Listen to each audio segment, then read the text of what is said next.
Some people you meet and in 5 minutes you feel like you've known them for years. Other people, good hearts, genuinely good, and you can get close to them no matter what. Ever wonder why?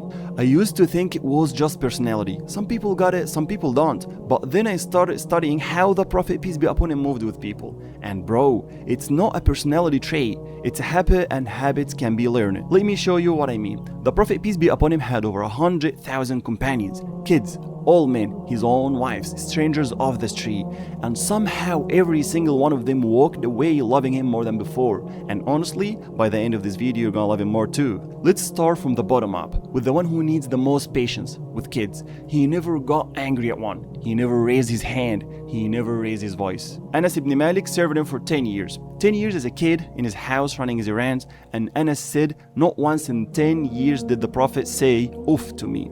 Not once did he ask me, why did you do that when I messed something up? Not once did he say, why didn't you do this when I forgot something? 10 years, not one child get that from an adult, let alone from a prophet, with the weight of an entire ummah on his shoulders. And it wasn't just patience for the sake of it. He knew today's kids are tomorrow's men, so he treated them like it mattered. One day he was in the middle of prayer, prostrating. Then Al-Hassan and Al-Hussein, his grandkids, climbed up on his back.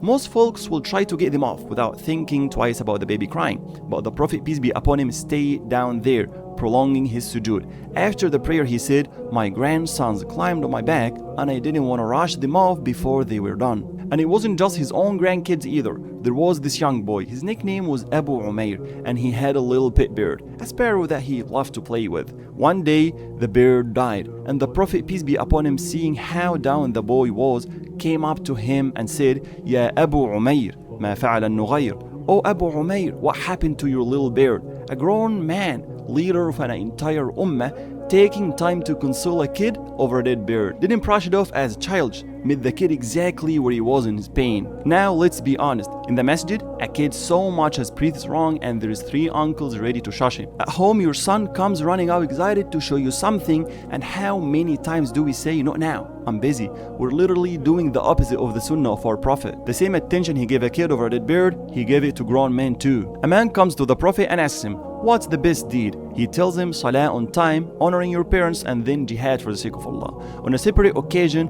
another man asks him the same question, different answer completely. Starts with believe in Allah and His Messenger and ends up mentioning an accepted Hajj. Same question, but 2 different men and 2 different answers. Because he wasn't answering the question, he was answering the man. He knew exactly what each one of them needed to hear. We don't do that. We give everybody the same script. Somebody comes to us with a problem and we just recycle whatever we already believe, whatever we already like talking about, instead of actually focusing on what they need. Now let's look at his own house. He asked Aisha to raise him because he knew she'd love doing that.